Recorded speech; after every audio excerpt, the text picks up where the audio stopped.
더마카와 함께 시선 집중의 문을 열겠습니다. 어서 오세요. 네, 안녕하세요. 더마카입니다.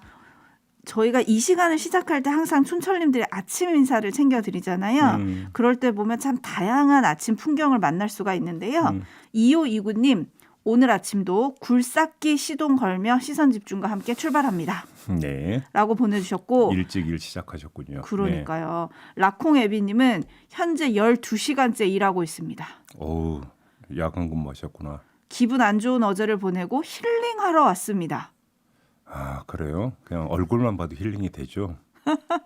오, 뻔뻔해지고 있어요, 제 입이. 아, 좋습니다. 네. 김창면님, 안녕하세요. 이번 주는 한 번도 안 빠지고 유튜브로 출근하며 김종배의 시선 집중을 같이 했습니다. 야호라고 해주셨는데 그러셔야죠. 네. 칭찬 한번 해주세요. 뭘 칭찬을 해요? 당연한 건데. 진짜 왜 이렇게 뻔뻔해질까? 그러니까요. 에릭소님, 미국 LA입니다. 생방송으로 듣고 있습니다. 여기는 이번 주말 비폭풍이 온다고 합니다. 요즘 진짜 곳곳이 기상이변이더라고요. 그러니까요. 정말. 지구 온난화가 좀 심각한 것 같아요. 그러니까요. 그리고 행복한 대한민국 만들기 프로젝트님, 와, 아이디가 굉장히 거창하신데, 행복한 대한민국 만들기 프로젝트님, 오늘 생방을 이렇게 기다리는 적도 처음입니다. 항상 종배 형님의 시사상식 많이 배우고 있습니다. 아유, 고맙습니다. 앞서 오프닝 하다가 너무 버벅거려가지고. 그래, 왜 그러셨어요? 그러니까 왜 버벅거리는지 모르겠는데 다시 한번 말씀을 드리면 대통령 관저 이전 과정에서 천공이 개입했다는 의혹. 이렇게 정리하면 되는 건데 왜 이렇게 버벅댔을까? 그러니까요. 왜 그러셨을까? 저 바깥에서 무슨 일 있나 싶어서 앉아있다 벌떡 일어났잖아요. 컨디션이 좀 안 좋은가? 아니, 금요일인데 저 금요일에 컨디션 좋은데? 그러니까요. 그 컨디션을 끌어올리려면 어떻게 제가 좀 더 도발적으로 해야 되나요? 자, 시작합시다. 네. 네, 뉴스와 분석이 함께하는 제이비타임즈 오늘 주목할 뉴스들 챙겨드리겠습니다. 오늘 주목할 첫 번째 뉴스는 오디오로 먼저 만나보시죠. 김기현 후보가 예정에도 없던 기자회견을 열었습니다. 항공사진의 지적도까지 화면에 띄우며 울산 땅 투기 의혹은 민주당발 허위 정보라고 반박했습니다. 터널이 뚫리는데 땅값이 1,800배가 올랐다는 말, 그런 허무맹랑한 말을 마구 짓거려도 되는 겁니까? 황당하기 짝이 없는 궤변의 연속입니다. 본인 땅은 공시지가 2,270원에 불과한 반면 1,800배 올랐다는 근거로 제시된 근처 땅은 공시지가만 25만 4천 원으로 원래 100배 이상 비싼 땅이라는 겁니다. KTX 역세권 연결 도로를 본인 땅 쪽으로 끌어왔다는 의혹도 비튼 일이 없는데 증명하라고 하면 증명이 가능하냐고 일축했습니다. 대장동 사태 일으킨 이재명에게 표 줄 수 없어서 정권 교체가 됐습니다. 김기현 후보가 대표가 되면 우리가 국민들 대표 제대로 받을 수 있겠습니까? 이재명 대표 같이 그냥 예전에 다 털어봤습니다 같은 하나만한 얘기 이제 그만하시고. 지금 그 땅 매각보다 더 많은 문제들이 있어요. 이 문제만 해결돼서 될 일이 아닙니다. 네, 좀 짚어야 될 게 여러 가지인데 문제의 본질은 몇 배 올랐느냐가 아니라 이 땅을 사들인 경위가 어떻게 되느냐. 이게 사실은 문제의 본질인데요. 그거는 놔두고 저희는 포인트를 딱 하나만 뽑도록 하겠습니다. 자, 이 국민의힘 내부의 이 공방이 불러올 후폭풍인데요. 거의 모든 언론은 이것이 경선구도에 어떤 영향을 미칠 것인가. 국민의힘 내부의 어떤 역학구도화에서 이걸 분석을 하던데 저희는 좀 시야를 좀 넓혀보겠습니다.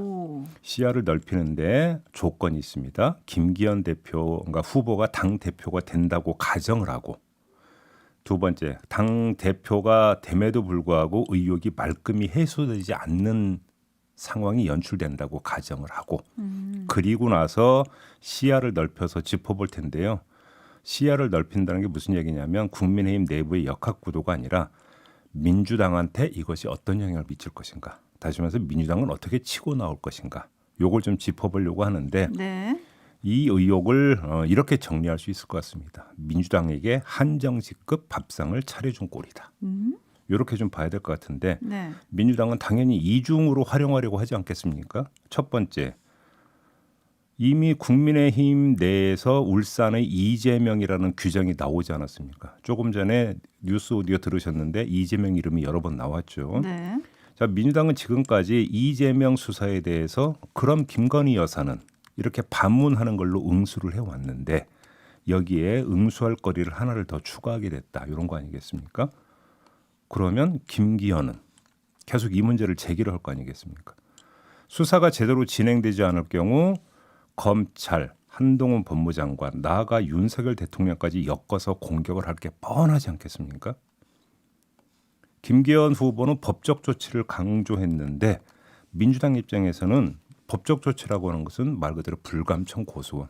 뭐 원하지 않지만 해주면 고맙고 뭐 이런 거 아니겠습니까? 이렇게 돼버리면 이게 뭡니까? 또 사법 리스크가 돼버린다. 이런 이야기로 연결이 되니까. 이게 첫 번째 포인트고요. 두 번째는 당연히 이거를 총선까지 끌고 가서 이슈로 삼으려고 하지 않겠습니까? 당 대표라면 선거의 중앙사령탑이잖아요. 그래서 당 대표와 관련된 이슈는 전국적 이슈로 끌어올릴 수가 있는 거겠죠. 더구나 경선 과정에서 김기현 후보는 윤석열 대통령의 대리인 비슷하게 인식이 되어버렸기 때문에 김기현 대표를 디딤돌 삼아서 윤석열 대통령까지 때릴 수 있겠죠. 민주당은 아마 이렇게 시도를 할 거라는 겁니다. 여권에선 이재명의 사법 리스크가 총선에까지 연결되는 걸 이야기하던데 민주당에선 거꾸로 김기현 사법 리스크를 총선까지 연결하려 할 것이다. 이런 이야기가 되는 거죠. 사실 이것도 뭐 그 정치 전략상 ABC라고 봐야 되겠죠. 어제 조홍천 민주당 의원이 저희와의 인터뷰에서 김기현 후보가 대표가 되면 땡큐라고 했는데 근데 그 땡큐 이유가 국민의힘이 용산의 출장소가 된다는 점 이걸 강조를 했는데 이것 말고 다른 측면에서도 민주당은 땡큐라고 생각할 가능성이 있다. 이 점을 지금 짚는 겁니다. 네, 그러니까 총선까지 연결하면 이렇게 민주당이 나올 것이다. 이 말씀을 좀 짚어주신 건데요. 헬레나님이 그러면 여야 당대표 모두 사법 리스크가 되나요? 그런 셈이 되겠죠. 역풍이다님은 맹지를 미리 사놓은 안목을 칭찬해야 하나요? 라는 의견도 보내주셨는데 거기다가 지금 국민의힘 내부에서 스스로 울산의 이재명이라고 했으니까 이재명 대표에 대한 의혹의 동급으로 지금 만들어준 거잖아요. 김기현 후보를. 그래서 김기현 후보가 대표가 되면 그렇게 되는 거 아니겠습니까? 그러게요. 그랬을 경우에 민심이 어디로 반응할지 이것도 조금 궁금한데요. 4701님이 사골로 고아 먹겠죠라고 해주셨는데 이거는 여야가 또 마찬가지겠죠? 그런 거죠. 그렇죠. 네. 1105님은 집안 싸움에 타당 싸움까지 참 정치 어렵네요라고 보내주셨는데 지금 전당대회에 이게 지금 핵심으로 떠오르지 않았습니까? 그래서 아마 이 말씀 보내주신 것 같고 근데 지금 JB가 앞에 전제를 다셨잖아요. 근데 그 전제와 달리 김기현 후보가 법적 대응을 말하면서 아주 강하게 얘기를 했기 때문에 사법적 판단이 빨리 나오면 어떻게 됩니까? 사법적 판단이 어떻게 빨리 나올 수가 있는 걸까요? 그럼 사법적 판단이 그러니까 빨리 나온다라고 하는 것은 무혐의 아니면 기소 뭐 둘 말고는 없는 거잖아요. 네. 기소를 하면 어떻게 문제는 더 커지는 거죠. 만약 무혐의로 빨리 나오면 무혐의로 빨리 나온다라고 한다면 계속 의혹 제기는 이어지겠죠. 이미 어떤 물꼬가 트였기 때문에 그런 거 아니겠습니까? 예를 들어 이거 보면은 국정농단 사태 때 문제가 됐던 여러 가지 의혹의 시발점이 어디였던지 기억나세요? 그게 2007년 그 한나라당 당대표 경선이 시발점이었어요. 거기서 그러니까 그 제기됐던 문제가 흘러 어디까지 왔냐면 국정농단 사태까지 그게 생명력이 유지가 됐던 거예요. 그렇지 않습니까? 왜 그러냐면 그것이 집안 안에서 문제가 제기됐을 경우라는 거죠. 이런 사례는 여러 가지가 있어요. MB 의혹도 마찬가지 아니겠습니까? 네, 그리고 또 어제부터 현장을 다녀왔다는 보도가 좀 많이 눈에 띄던데요. 추가로 또 보도되는 내용이 있다면 시선집중이 거기에도 집중해서 보도해드리도록 하겠습니다. 네. JB타임즈 다음 주목할 뉴스는 어떤 건가요? 제가 앞서 오프닝에서 버벅댔던 바로 그 대목. 천공이 육군 참모총장 공관을 둘러봤다는 의혹. 관련해서 지금 경찰이 수사를 벌이고 있다는 거 아니겠습니까? 네. 근데 이 관련해서 어제 JTBC가 보도한 내용이 있는데요. 그 한 대목 잠깐 들어보시죠. 지난 17일 경남의 한 호텔 천공의 초청 강연 회장을 찾았습니다.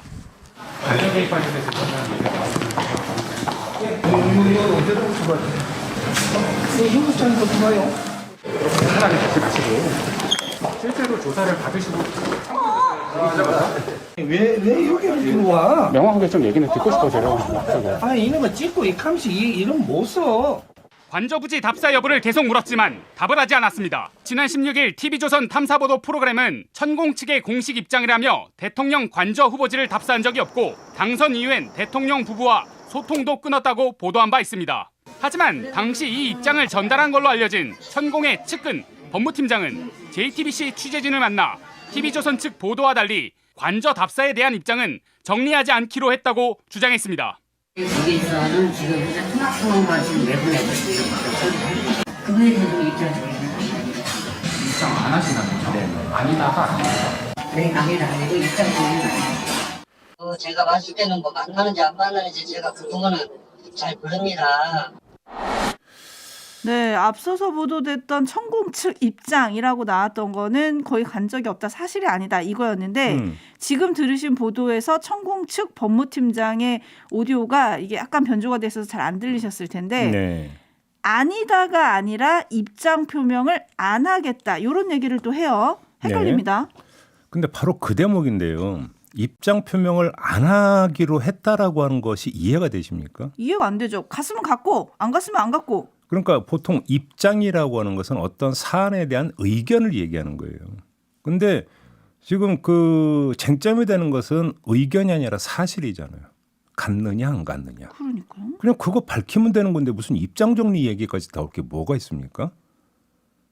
두 번째, 안 갔다고 지금 TV조선한테는 안 갔다고 했다면서요. 그러면 그게 명백한 사실이라면 입장 정리를 안 할 이유는 또 뭡니까? 그렇지 않습니까? 그러니까요. 안 갔다 한마디 하면 되는 거잖아요. 안 갔다 세 글자 하면 되는 거잖아요. 세 음절. 뭐가 그렇게 어려운 건가요? 그다음에 세 번째. 입장 정리를 안 하기로 하면 안 할 수 있는 건가요? 왜 이런 말씀을 드리냐면 경찰이 수사 중이잖아요. 네. 그러면 천공은 중요한 참고인이거든요. 언젠가 부를 거 아닙니까? 그러면 입장 정리를 안 하고 입장 표명을 안 할 수 있는 겁니까? 물론 참고인이니까 진술 거부할 수 있죠. 근데 진술 거부를 하면 그게 어떻게 받아들여지겠습니까? 만약에 정말로 안 간 게 사실이라고 한다면 진술 거부할 이유도 없잖아요. 적극적으로 안 갔다고 얘기하겠죠. 그러니까 입장 정리를 안 하기로 했다라고 하는 이 법무팀장의 말이 도무지 이해가 안 된다는 거예요. 이렇게 생각해봐도 이해가 안 되고 저렇게 생각해봐도 이해가 안 되는 거잖아요. 뭐 이 단순한 문제를 왜 이렇게 그러니까 애둘러칩니까?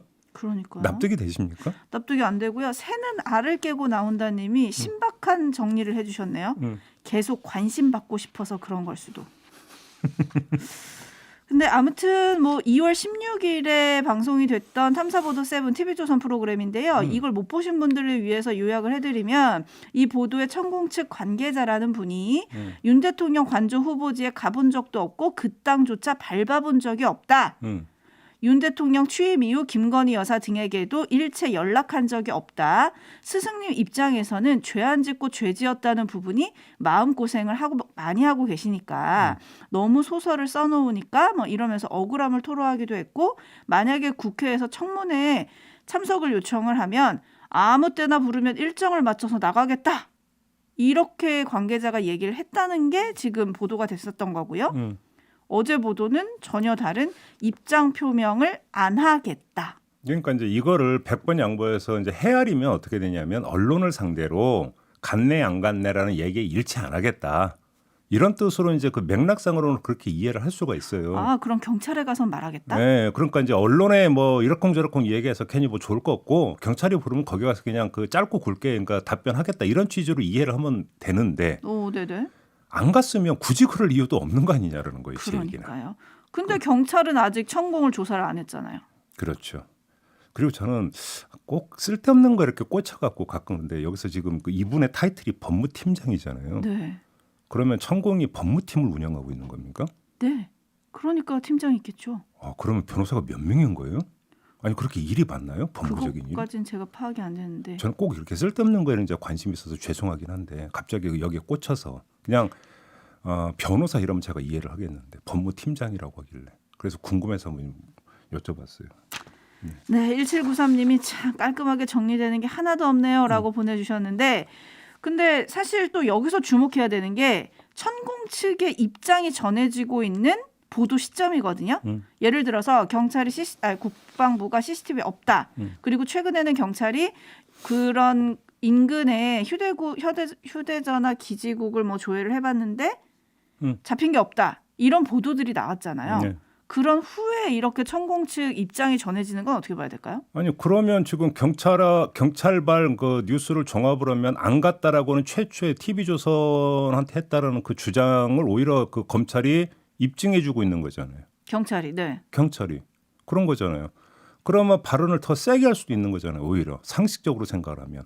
그런데 오히려 지금 뒷걸음질 치고 있는 거잖아요. 법무팀장의 입장 표명은. 그러면 여기서 상식적 추정은 천공도 지금 예의주시하고 있다고밖에는 추론이 안 돼요. 다시 말해서 기지국에 어떤 잡힌 게 있는 것까지 지금 그러니까 경찰이 들여다봤다는 이야기를 듣고 도대체 이게 어디까지 경찰이 조사하는 건지에 대해서 지금 예의주시를 하고 있고 그러다 보니까 지금 발언을 조심하고 신중 모드로 돌았다. 오히려 이렇게 해석을 하는 게 상식적이지 않겠습니까? 추론이. 이거 말고는 이해될 수 있는 방법이 없는 거잖아요. 그러니까요. 촌철님들도 바로 그런 부분을 좀 약간 의심하고 계신 것 같긴 한데 눈 떠보니 이상한 나라 앨리스님이 갔다 왔는데 분위기가 안 갔어야 하는 것 같으니까 노코멘트 하는 거 아닐까요? 라는 의견을 보내주셨는데 요거 뭐 진실은 사실 경찰 수사에 기댈 수밖에 없을 것 같긴 한데요. 한번 지켜보겠습니다. 그리고 관련해서 이제 이 의혹을 제기했던 부승찬 전 국방부 대변인에 대해서 국군 방첩사가 지금 압수수색을 했잖아요. 이 문제는 잠시 후 2부에서 김종대 전 의원과 인터뷰에서 한번 좀 소화를 해보도록 하겠습니다. 네, JB타임즈 다음 주목할 뉴스 어떤 건가요? 법무부가 지난해 11월에 수사준칙 개정안 초안을 마련해서 경찰 등 관계기관의 의견을 요청을 했고 이에 경찰이 12월에 의견을 회신을 했는데 경찰은 3가지 개정 내용 가운데 한 부분에 가장 크게 반발을 하고 있다고 합니다. 그 내용을 간략히 소개해드리면 현행 수사준칙에는 경찰이 사건을 불송치할 때 불송치 기록만 검찰에 송부하고 검찰은 불송치가 위법 부당한 경우에 한해서 경찰에 재수사를 요청할 수 있고 재수사 요청에도 위법 부당한 내용이 시정되지 않으면 그때 가서 검찰이 사건을 송치하라고 요구할 수 있도록 돼 있거든요. 좀 길죠. 네. 근데 개정안은 재수사 요청에 대한 수사가 전부 또는 일부 이루어지지 않은 경우에도 송치를 요구할 수 있도록 바꾸는 내용입니다. 뭔가 좀 더 간단해지는 건가요? 더 간단해지기보다는 검찰이 경찰의 수사에 개입할 수 있는 여지를 더 많이 열어놨다라는 거고 전문적 용어로 하면 검경 수사권 조정의 핵심 내용이었던 경찰의 수사 종결권을 사실상 침해하는 것이다. 라는 이야기가 됩니다. 그래서 경찰이 크게 반발하고 있는 게 바로 그 대목이라고 하는 건데요. 근데 제가 주목한 건 이에 대한 법무부 관계자의 코멘트인데 네. 그대로 읽어드리면 기존 제도 시행 후 드러난 여러 문제점을 해소하는 차원에서 개정을 추진하는 것으로 국민 피해를 최소화하기 위한 것이다. 이렇게 코멘트를 했거든요. 그러면 경찰이 종결권을 행사를 하면 국민 피해가 최대화될 수 있다라는 판단을 깔고 있는 거잖아요. 네. 그러니까 개정을 시도하는 거잖아요. 어떻게 국민 피해가 최대화될 수 있는 걸까요? 결국은 경찰의 수사 역량은 믿을 수 없다라는 이야기 아닙니까? 그 얘기를 다른 말로 해석은 뭐가 되는 겁니까? 검찰이 경찰보다 낫다. 검찰 우월주의 시각을 여기에 깔고 지금 접근하고 있다. 이렇게밖에 해석이 안 된다라는 얘기입니다. 검경 수사권 조정할 때부터 이 얘기는 참 많이 했었는데요. 그러니까요. 궁금한 건 이렇게 경찰이 반대하면 개정이 멈추나요? 지금 행안부하고 의견 조율 과정이 있다고 그래요. 그렇기 때문에 행안부에서 어떤 입장을 내놨는지를 좀 봐야 될 것 같습니다. 배봉숙님이 수사반장 김종배 예리하네라고 해주셨는데요. 어떻게 진행될지 지켜보겠습니다.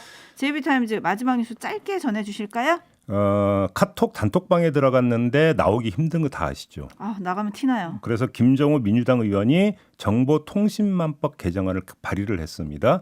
단톡방 조용히 나가기법 이렇게 명명이 됐는데, 그러니까 카카오 같은 어떤 그 메신저 제공 업체가 조용히 나갈 수 있는 기술적 지원을 하고 하지 않으면 과태료를 부과하겠다 이런 내용이거든요. 환영하는 분들 많으실걸요. 근데 문제는 이게 꼭 입법을 해야 되는 거냐? 서비스로 그냥 해주면 안 돼요? 근데 서비스가 되고 있긴 하대요. 그게 뭐냐면 유료 이용자가 그 개설이 가능한 팀 채팅방에 한해서는 조용히 나갈 수 있는 기술 지원을 하고 있다고 하니까 결국은 무슨 이야기입니까? 억울하면 유료 개설한 다음에 거기서 해라. 이런 이야기가 되는 거 아니겠습니까? 돈 내는 사람한테만 서비스를 준다. 네. 뭐 저 더 안 붙여도 되는 거죠? 살 안 붙여도 뭐 우리 촌철님들이 그다음에 지금 댓글 줄줄 올라오고 있죠. 환영하신다는 분들 많고요. 조용히 안녕할 수 있게 해달라고. 네. 네. 문제는 카카오톡을 조용히 안녕하고 싶은 방법도 있을 수가 있는데 전 국민의 90%가 쓰기 때문에 쉽지 않다라는. 그러니까요. 문제는 여기에 있는 것 같습니다. 네. 담화가 수고하셨습니다. 마무리하겠습니다. 고맙습니다.